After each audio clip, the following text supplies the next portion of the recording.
자, 이 부가가치세라는 건 이름이 사업자가 가지는 부가가치의 10%를 납세 의무를 가진다라고 해서 부가가치세라는 이름이 붙었다. 자, 이제 이 말이 무슨 의미인지 느낌이 오시죠? 물건 가격의 10%가 아니고 부가가치에 세금을 붙여서 이름이 부가가치세다라고 보시면 돼요. 자, 그럼 그래서 우리 책에 보시면 재화 또는 용역이 생산 유통되는 모든 단계에 기업이 새로이 창출하는 가치의 증가분을 이야기한다라고 적혀 있죠. 이걸 우리가 마진이라고 말하는 거잖아. 그럼 그 가치 부가가치에 대해서 세금을 부과하는 조세를 부가가치세라고 한다는 거예요. 자, 그럼 이 부가가치세의 특징 중에서 자, 우리 일반 소비세는 매우 중요한 특징이라고 했죠. 왜냐하면 부가가치세를 과세해야 되냐 안 해도 되냐, 자, 이런 표현을 뭐라고 표현하는 방법이 부가가치세를 부과 안 해도 되는 걸 면세 품목, 면세 항목이라 할 거고, 그 외 나머지는 과세 항목이라고 할 건데, 자, 이 부가가치세는 그 일반 소비세로서 세법법전에 면세 대상이 되는 거, 부가가치세를 부과하지 않을 거를 먼저 열거해서 적어놓고, 그걸 제외한 나머지는 전부 다 부가가치세를 부과하라는 말이 일반 소비세라는 거예요. 다른 세금들은 세금을 부과할 거를 우리 세법법전에 적어놓는데, 부가가치세법은 부가가치세를 부과하지 않을 거를 세법법전에 적어놓고, 그럼 여기에 적혀 있는 거 아니면 전부 다 부과하라는 거예요. 그게 일반 소비세라는 거예요. 자, 그럼 우리 부가가치세 계산을 하는 방식은 전단계 거래공제법과 전단계 세액공제법 두 가지가 있는데, 우리 부가가치세법은 우리나라에서는 전단계 세액공제법을 채택을 해서 선택해서 사용하고 있어요. 이 전단계 세액공제법이라는 건 우리가 물건을 파는 사업자에게 우리는 너가 판 물건 가격의 10%를 무조건 거래 징수하도록 의무를 부여를 하고, 그래서 이 거래 징수라는 건 내가 판 물건 값의 10%를 받아서 세무서에 납부하라는 거예요. 그럼 판 물건 가격의 10%를 받아서 세무서에 납부할 그 세금을 매출세액이라고 하는 거고, 그럼 이 매출세액에 우리는 매입세액을 공제해 주는데, 그냥 공제해 주는 게 아니고 내가 이 부가가치세를 부담하면 안 되는 자라면 부담하면 안 된다라는 증빙을 해서 그 증빙 자료로 세금 계산서를 받아서 거기에 의해 확인되는 매입세액을 공제해 주는 제도를 가지고 있다라고 보시면 돼요. 자, 그럼 우리 이 부가가치세는 간접세 형태로서 부가가치세를 부담하는 사람과 이 부가가치세를 세무서에 납부하는 사람이 서로 일치하지 않는 세금이에요.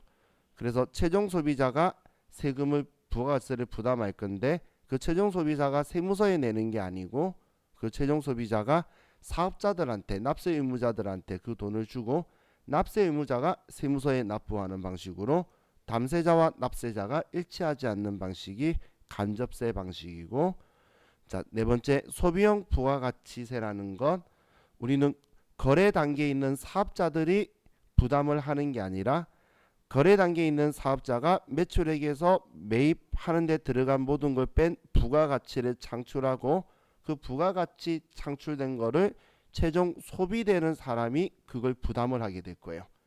그래서 이 소비형 부가가치세라는 건 우리 적혀 있는 이 글자를 보면 어려우시니까 이건 우리 소비 단계에서 최종 소비자가 부담하는 거다. 근데 그 부담하는 돈이 그 앞에 있는 단계의 사업자들이 가지는 창출된 부가가치와, 그리고 우리 국가가 원하는 그 부가가치의 10%를 우리 최종 소비자가 부담한다라고 보시면 돼요.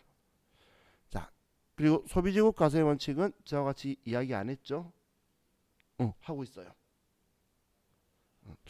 제가 범위를 좀 다르게 해서 아래쪽에 살짝 라인이 보이는 것 같아요. 그래서 하고 있어요. 저 깜짝 놀랐어. 은영 씨가 녹화해야 된다고 말해서 하고 있어요.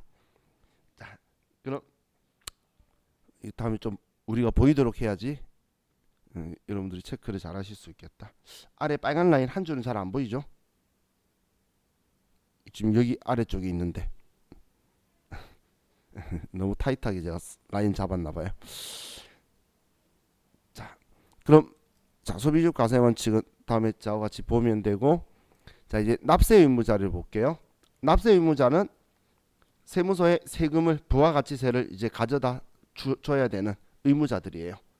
그럼 이 납세 의무자는 우리 재화의 공급, 용역의 공급에서는 사업자가 납세 의무를 지고 있고, 우리 사업하시는 분들 있죠, 정말 그분들이 납세 의무를 지고 있는데, 재화의 수입에 대해서는 사업자가 아니고 재화를 수입하는 사람이, 일반 개인이든 사업자든 수입하는 사람이 세금을 부담하는 그런 제도를 가지고 있다고 보시면 돼요. 자, 그럼 사업자의 요건에서는 뭐 다른 것보다 제일 중요한 특징 기억하셔야 될 게, 영리 목적 유무는 불문하고, 우리는 과세 대상 재화를 공급을 하면 무조건 거래 징수를, 그 물건의 거래 징수를 해서 그리고 세무서에 납부를 해야 되는 사업자가 될 거예요. 그래서 우리는 비영리 법인이든 국가나 지방자치단체든 전부 다 부가가치세가 과세되는 물건을 팔면 똑같이 부가가치세를 받아서 거래 징수를 해서 납부할 거다라는 거예요. 자, 그럼 사업자의 분류에서 우리는 이제 비사업자는 우리 같은 일반 개인들이니까, 그럼 이제 사업자 중에서 첫 번째 나누는 게 과세 사업자와 면세 사업자로 나누는데, 자, 과세 사업자는 우리 부가가치세가 과세되는 물품을 하나라도 이상 종목들을 팔면 과세 사업자예요. 그럼 면세 사업자는 부가가치세가 부과되지 않는 면세품만 판매하는 사업자를 면세 사업자라고 이제 한다라고 보시면 돼요.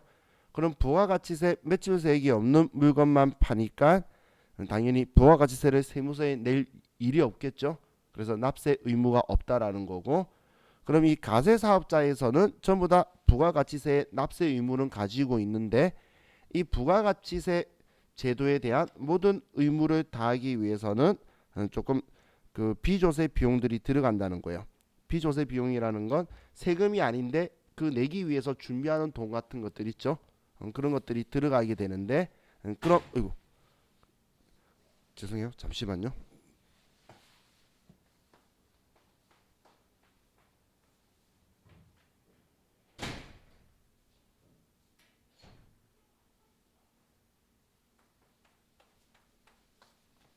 제가 창을 열어놨더니 바람이 세게 불어서 유리가 깨질 듯이 꽝꽝거리고 있길래, 깨면 다른 스님이 깨면 학원에서 물려줄 텐데, 제가 깨면 학원에서 저보고 수리하라 그럴 거예요.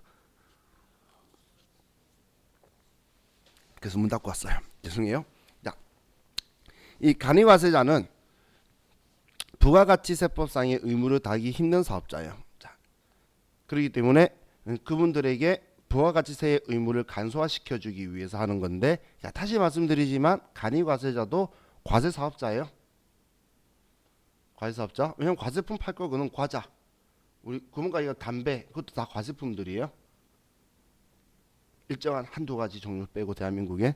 그렇기 때문에 과세사업자인데 이제 좀 여력이 안 되겠죠. 우리 흔히 영세한 사업자다라고 표현하죠. 그렇기 때문에 의무를 간소화시켜 준 거고, 일반적으로는 그냥 여러분들이 사업한다 그러면 일반 과세자라고 생각을 하시면 돼요.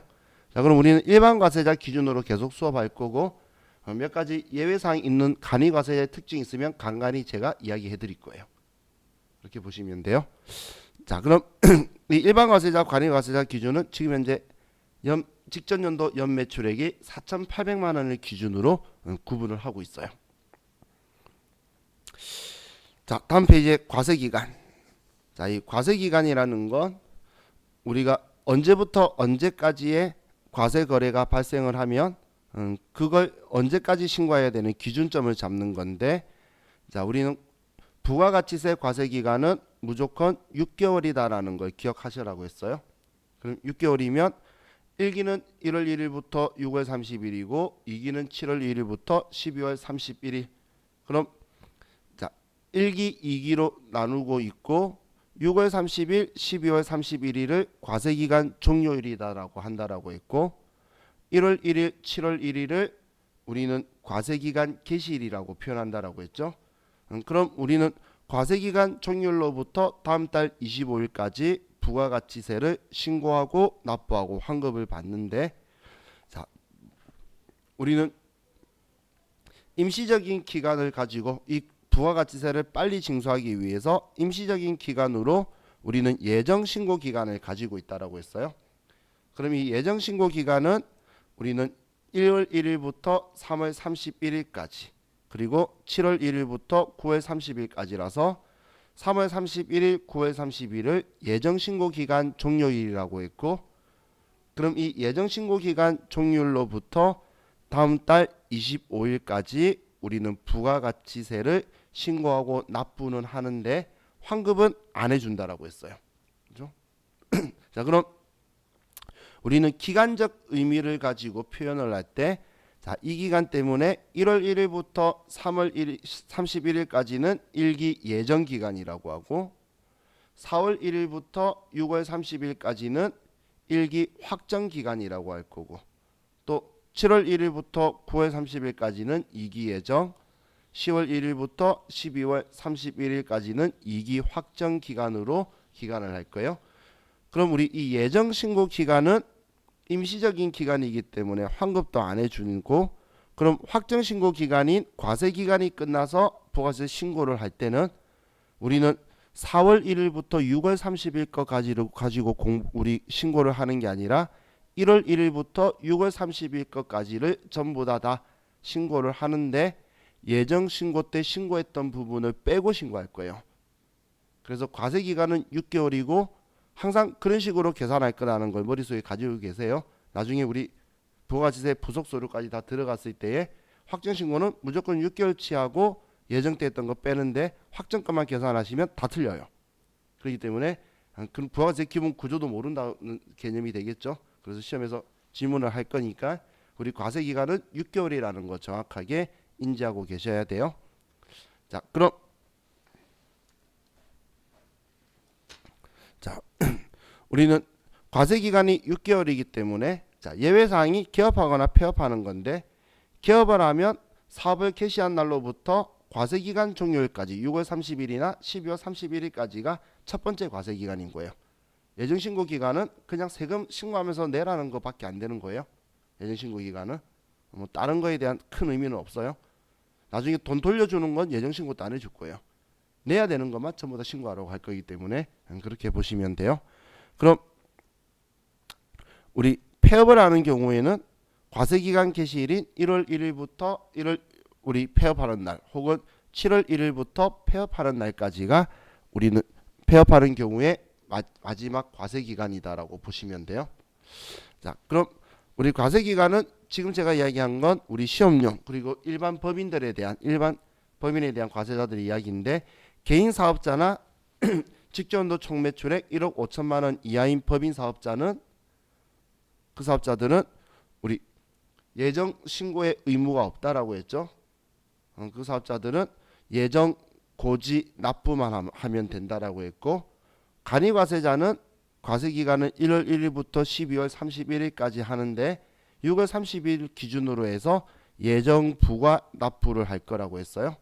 그래서 자, 그 기간도 여러분들이 뭐 이런 목적으로 같이 기억을 좀 해두시면 뭐 좋을 것 같아요. 자, 다음 우리 납세지에 대해서 이야기했는데, 납세지는 우리 사업장을 관리하는 관할세무서라고 보시면 돼요.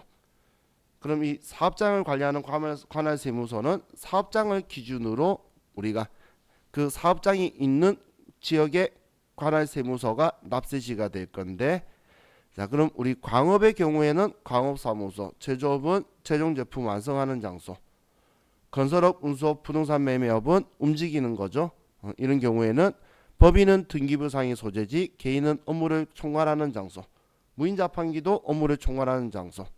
다음 우리 부동산 임대업은 부동산의 등기부상의 소재지예요.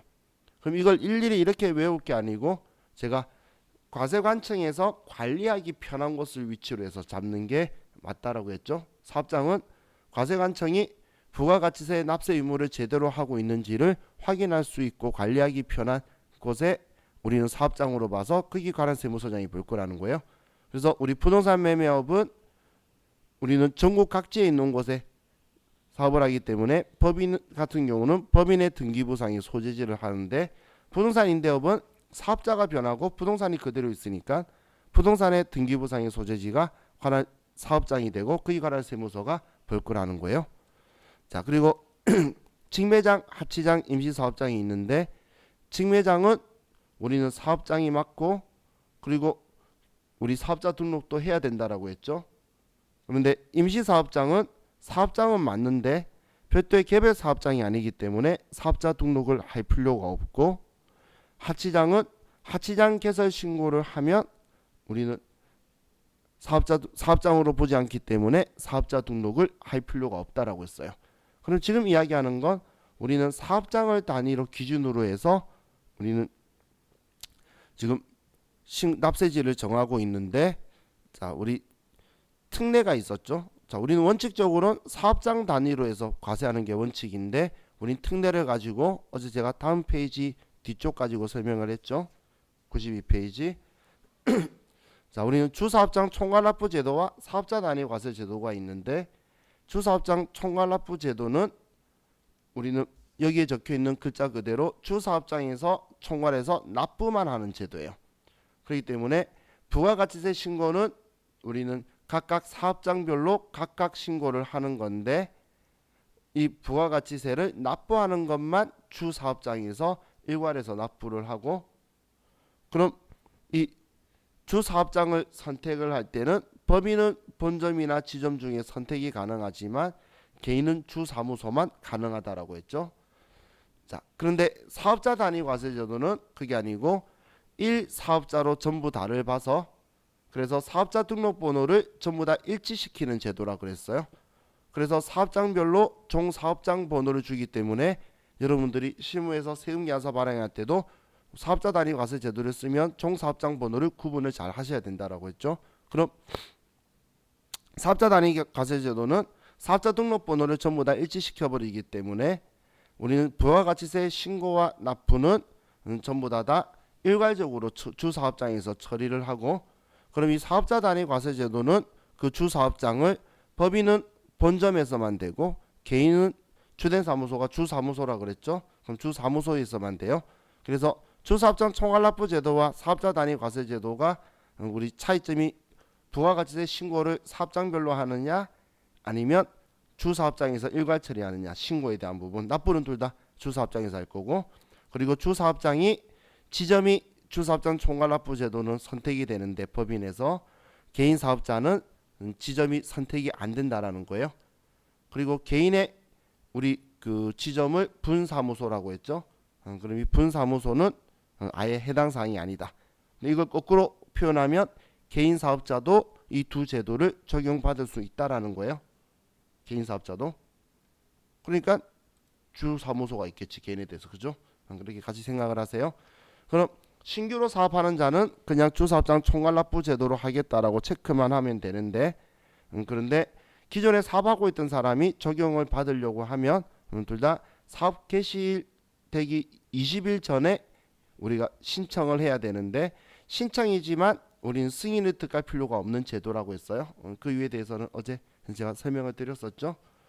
자, 그럼 만약에 내가 이 제도를 쓰고 있는데 난 그냥 이제 이 제도를 안 쓰고 원칙대로 사업장 단위 과세 제도로 가고 싶으면 그것도 사업 개시일 20일 이전에 하는 거예요.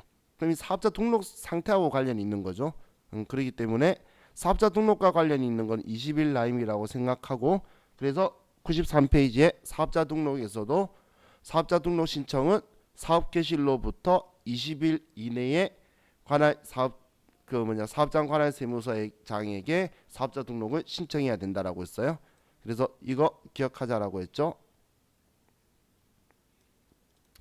자, 그럼 사업자 등록증 재교부에 대해서는 뭐 상호나 도메인 같은 단순한 거는 당일날 해주고 대표자 변경하는 경우가 변경 사유는 맞지만 이건 법인 사업자에 대한 이야기지 개인 사업자는 우리는 대표자 변경이 아니라 넘기는 사람은 폐업이고 인수하는 사람은 기업이다라고 했어요. 그죠? 그 나머지는 뭐 당연하게 우리 생각할 수 있는 거고 자 상속에 이야기할 때도 상속은 내가 당하는 거기 때문에 변경 사유로 봐주지만 증여는 아니죠. 그렇기 때문에 그거는 우리 변경 사유에 해당하지 않는다라고 보시면 돼요. 자, 다음 우리 과세 거래에 대해서 봤었는데 자, 이 과세 대상 거래는 재화의 공급, 용역의 공급. 이거 했나요? 이거 안 했어요? 정말 안 했어요? 아, 여기부터가 설명이 어려운 건데 이건 했기를 바랬는데 그랬구나.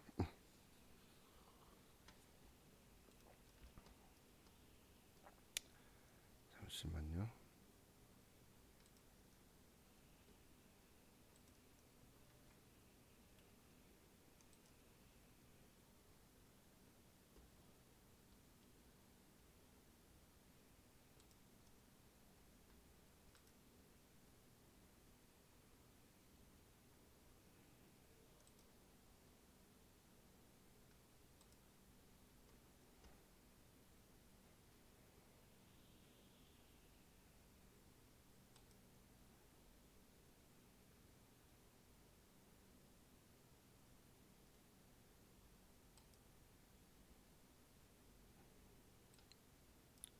아니, 사업장 단위 과세제도 말고 이제 재화의 공급 보려는 거예요. 거기까지 했고.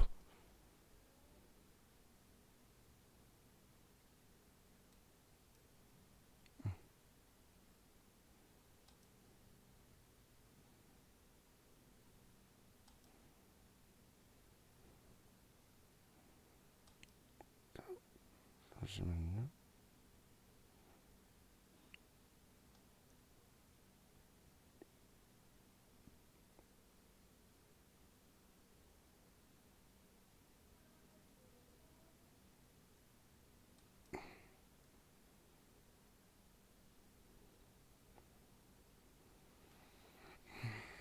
자,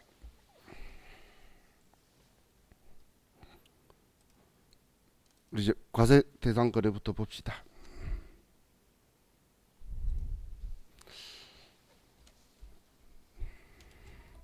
자, 우리가 과세 거래는 우리 세 가지를 가지고 있어요.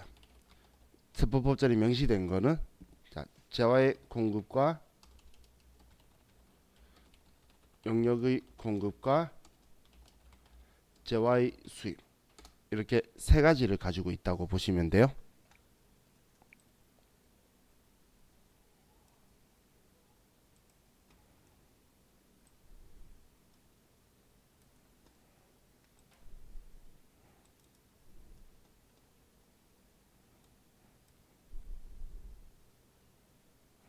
자, 그럼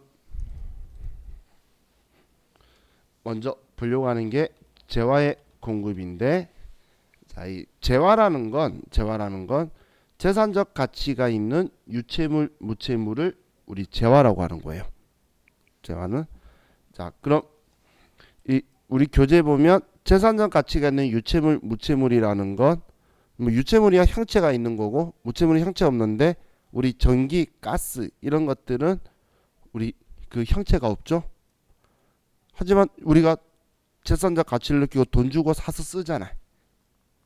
또 우리 특허도 팔 수가 있죠. 상표도 팔 수가 있고 형체는 없지만 그런 걸 판다는 거예요.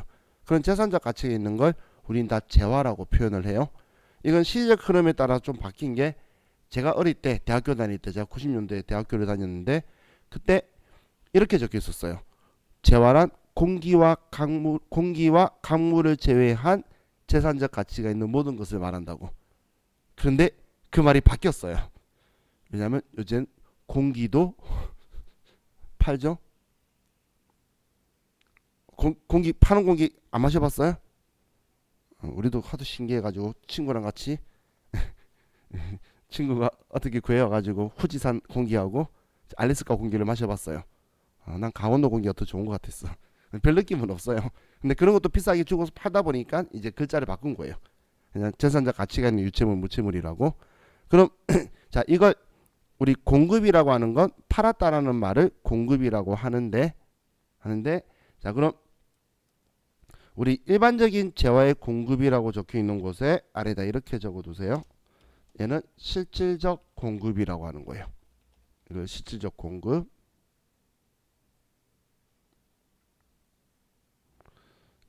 자, 그리고 그 아래에 특수한 재화의 공급 적혀 있죠. 특수한 재화의 공급에 간주 공급 이렇게 하고 얘는 공급 의제다.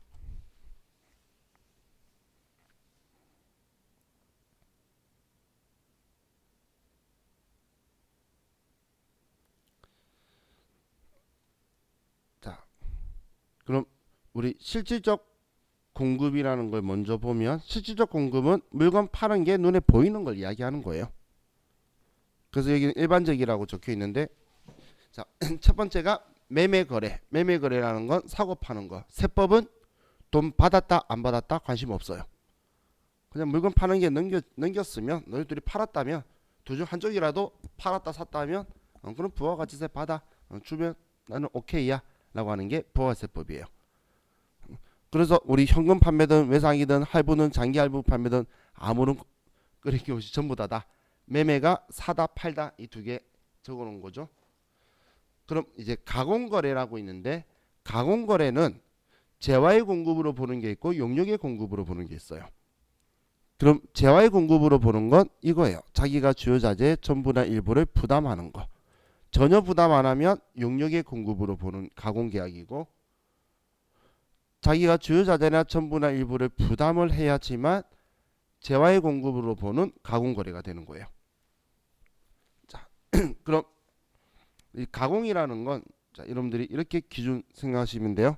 자, 우리 회사가 그 천에다가 색깔 입히는 염색 공장을 하고 있어요.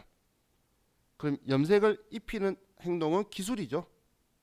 그래서 우리 용역이라고 볼 수도 있는데 자, 그런데 자 보시면 천 만든 회사가 그럼 색깔을 입혀야 돼서 저한테 의뢰를 해요. 천을 만든 회사 염색해 달라고 의뢰를 하는데 천을 저한테 주면서 노란색으로 염색해 주세요라고 해요. 그럼 저는 천을 받아서 노란색 염료를 써서 노란색 입혀가지고 제공해 주죠. 그럼 방금 제가 했던 그 행동에서 주요 자재가 뭔지를 생각을 해보면 주요 자재가 염료잖아요. 그죠? 근데 그 염료를 노란색 염료를 내가 썼기 때문에 내가 주요 자재를 부담한 거라서 이거는 재화의 공급이 돼요. 그런데 만약에 천을 만드는 회사가 신기한 색깔을 만들어서 이 색깔로 색을 입혀주세요 하면서 염료도 나한테 준 거예요. 그럼 나는 그 사람이 준 염료와 천에다가 색깔을 입히는 기술만 제공하겠죠. 그럼 주요 자재를 저는 전혀 부담을 하지 않으면 색깔을 입히는 기술만 제공했기 때문에 용역의 공급으로 보게 되는 거예요. 그래서 우리 재화의 공급과 용역의 공급이 나눠지는 게 이 기준인데 지금 이 두 개의 특징이 뭐냐면 일단 다 하고 나서 상대방한테 넘기죠. 물건 넘기는 게 눈에 보이니까 실질적 공급이라는 거예요. 재화의 공급. 자, 용역의 공급, 재화의 공급은 나중에 언제 부가가치 신고해야 되냐가 달라지기 때문에 기준을 나누고 있는 거예요. 신고 시점이 틀려서. 자, 다음 교환 거래. 자, 우리 회계에서는 교환 거래는 사고 팔고 한 거래가 합쳐진 걸로 봤죠. 회계에서는 부가가치세법은 교환 거래는 과세 거래 두 개 난 걸로 봐요. 저하고 여러분하고 교환을 했어요. 그럼 제가 파는 과세 거래 하나와 여러분이 저한테 파는 과세 거래 하나가 두 개가 다 일어난 걸로 봐요. 자, 그리고 기타 경매, 수용 현물 출자. 우리 경매라는 건 그 법원에서 채권자를 보호하거나 국세징수법 이런 거 말하는 게 아니에요. 이거는 그 뭐 예를 들어서 이 물건 얼마에 사실래요? 100원, 200원, 300원 하는 거 있죠? 그런 경매를 이야기하는 거예요. 그런 경매는 우리 경매되면 물건 받아가죠. 그런 것처럼 눈에 보이는 거예요. 그래서 실질적 공급에 대해서는 여러분들이 뭐 별로 모르고 하는 거 잘 없어요. 그럼 이 간주 공급이라는 걸 좀 볼게요. 간주 공급. 자, 이 간주 공급이라는 건 지금 간주라는 글자가 있죠. 우리 간주라는 글자 그 쓰는 거 들어본 적 있나요?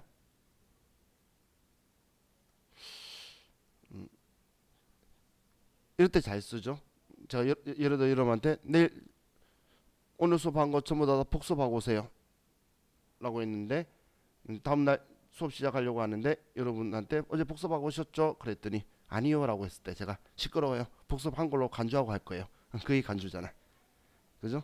그럼 이 간주라는 건 뭐냐면 반대급부를 인정 안 하는 거예요. 사실 방금 제가 시끄러워요 이런 좀 안 좋은 표현을 썼지만 상대방이 아니라 그래도 아니에요. 한글로 하고 갈게요. 이게 간주인 거고. 근데 공급 의제 의제라는 거는 의제도 안 한 걸 했다라는 건 간주랑 같은 건데 여러분이 아니요 못했는데요. 그럼 제가 아 그래요? 그럼 이렇게 해봅시다라고 반대급부를 수용해 줄 수 있는 조건이 있는 게 의제예요. 근데 지금 하려고 하는 건 사실 공급 의제라는 표현도 적혀 있지만 이 두 개 섞어 쓰는데 간주 공급에 가까워요. 그럼 공급이 뭐라 그랬죠? 팔았다고 했잖아요. 판 게 공급이라 그랬죠? 그럼 안 팔았는데 판 걸로 간주하겠다는 거예요. 이게 간주. 그럼 판 걸로 간주하겠다는 말을 왜 하고 있냐면 안 팔았는데 팔았다고 해서 그렇게 해서 물건 그 부가가치세 10% 가지고 오라는 거예요. 자, 지금은 저와 같이 간주 공급이 뭔지 개념을 잡고 나중에는 이게 분기하고 바로 연결이 됐고요. 자, 그럼 간주 공급의 취지를 가지고 보면 자,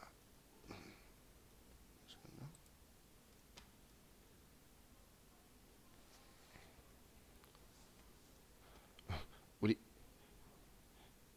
이 부분만 잠깐 볼게요. 이 화면 보이시나요?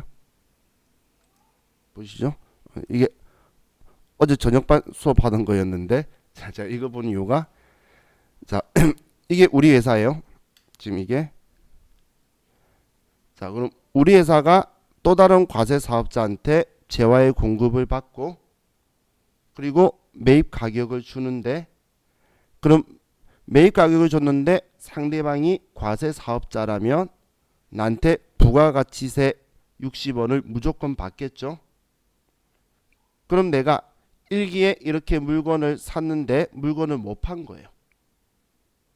그럼 물건을 못 팔았으면 그러면 나는 매출세액이 없으니까 매출세액 영원에 내가 상대방한테 지급했던 이 매입세액 60원을 우리는 환급세액으로 돌려받아서 이 60원을 돌려받는다는 거예요. 나는 이 60원을 돌려받는 이유가 뭐냐면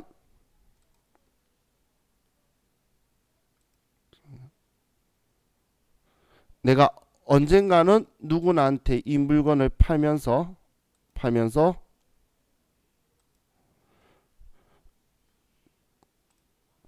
누구나한테 물건을 팔고 매출 가격을 받고 매출세액을 받아서 이렇게 100원을 납부를 할 거라는 믿음 때문에 그러는 거예요. 부가가치세법은 내가 매입세액 공제에 대해서 내가 물건을 팔려고 하는 사업자라고 하면 부가가치 그 물건을 팔았던 안 팔았든 과세 사업에 사용했던 사용 안 했든 그래서 세법 보전에 사용되었거나 사용되리라는 표현이 있어요. 한번 사용했던 안 했던 일단 매입세액 공제해 주겠대. 왜냐하면 언젠가는 너가 이 물건을 시가에 팔고 그리고 부가가치세 100원 거래 징수를 해서 매출세액 100원인데 매입세액은 이미 공제받았으니까 없을 거잖아요.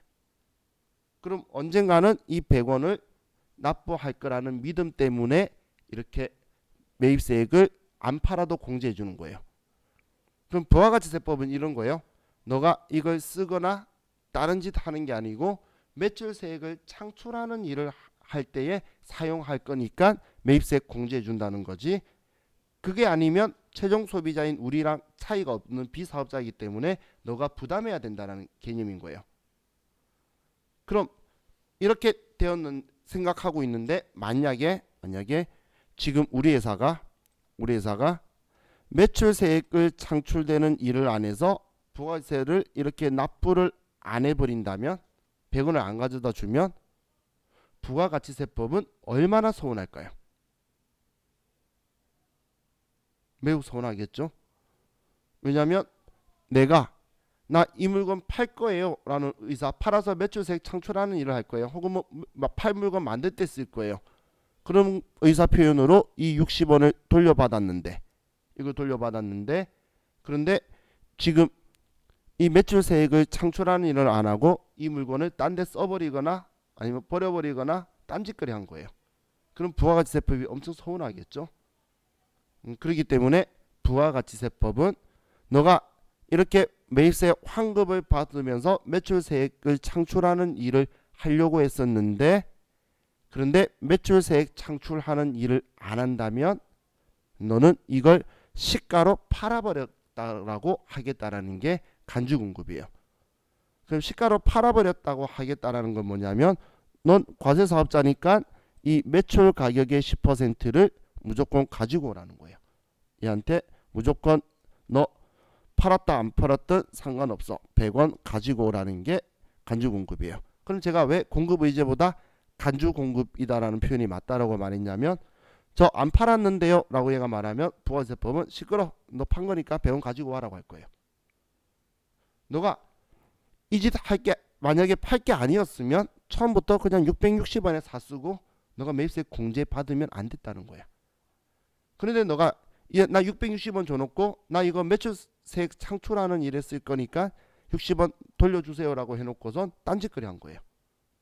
그렇기 때문에 자 여기에서는 자 간주공급의 기본 전제 조건이 첫 번째가 매입세액을 공제 받았다는 거예요. 자 만약에 방금 그 사업자가 660원의 물건 샀쓰고 매입세 공제를 안 받은 거예요. 내가 쓸 거야. 난 딴 것 때문에 샀어. 우리 최종 소비자처럼. 그냥 우리처럼 사 써버렸으면 부가가치세법이 괘씸할 거 있을까요? 괘씸할 일이 전혀 없겠죠. 지금 여러분들처럼 저처럼 그냥 부가세 부담하고 끝내버리면 그냥 별말 안 하고 저 사람이 최종 소비자인가 보다. 그리고 끝내버리는데 제가 물건 샀쓰고 나서 그 돈을 돌려받았다는 건 또 다른 매출세액 창출하는 일에 기여한다는 이야기예요. 그래 놓고선 그런 행동을 안 하면 이제 팔았다고 해버릴 거라는 거예요. 그럼 사올 때는 매입세액이 60원이었지만 그게 아니고 시가로 팔아버렸다고 할 거예요. 그래서 시가가 1,000원이니까 방금 제 그림 봤을 때 1,000원의 10%인 100원. 그 100원을 우리 세무서에 납부하라고 할 거예요. 그래서 두 번째 조건이 간주공급이 되면 왜 안 맞지? 칸이? 자, 두 번째는 우리 시가로 팔았다고 할 거예요. 과세표준을 이 과세표준 용어는 이따 설명을 드릴 거예요. 자, 그럼 판 게 아닌데 팔았다고 하면 그 누군가에게 그걸 팔았다는 증빙을 해줄 수가 없겠죠. 지금 안 팔은 상황인데 팔았다고 이야기하고 있잖아요. 그렇기 때문에 증빙이 없어요. 이게 간주공급의 특징이에요. 특징. 자, 그럼 이 간주공급에서 자, 첫 번째 자가공급이라고 있어요. 자, 이 자가공급이라는 건 자기가 본인한테 팔아버렸다고 보겠다는 거예요. 자, 자가공급의 첫 번째가 면세 사업 전용이에요. 자, 우린 뒤에 같이 공부를 하게 될 건데 부가가치세법 매입세액에서 매출세액을 창출 안 하는 면세 사업에 사용한다면 매입세액 공제받지 말라는 세법 규정이 있어요. 그런데 매입세액 공제를 받았다면 면세 사업이 아니고 과세 사업에 쓸 거라는 의사 표현이에요. 그래 놓고선 그 물건을 매입세액 공제 받은 물건을 면세 사업의 용도를 전환한 게 전용이에요. 그럼 거짓말한 거죠. 그래서 너가 너한테 팔아버렸다고 하겠다는 거예요. 이게 우리 면세 사업 전용이에요. 여러분이 생각해도 부가세법이 괘씸하겠죠. 처음부터 면세 사업에 쓸 거면 공제 받지 말라고 했는데 얘가 공제 받으면 과세 사업에 쓸 거라고 거짓말하고 산 거예요. 이거 걸린 거 되게 많아요. 그 버스 업체들도 많이 걸리고 그래요. 왜냐면 시내버스나 시외버스는 면세인데 우등고속은 과세거든. 그럼 세차기 가지고 과세인 우등고속만 씻을 것처럼 사놓고선 시내버스 세차하다 걸리고 그래요. 세무조사하면 다 틀려요. 자, 다음 비영업용 소형 승용차 유지에 사용한 이제 것들은 또 자기가 자신한테 팔았다고 하는데 이 말은 지금 현재 사실 명칭이 변경되었는데 시행규 즉 신고하는 서식이 안 바뀌어서 얘가 이대로 비용운용 소형승용차라는 표현을 쓰는데 이게 바뀐 용어가 영업용도 외 개별 소비세 대상 차량이에요. 영업용도 외 개별 소비세 대상 차량을 우리는 비용음용 소형 승용차라고 표현을 할 거예요.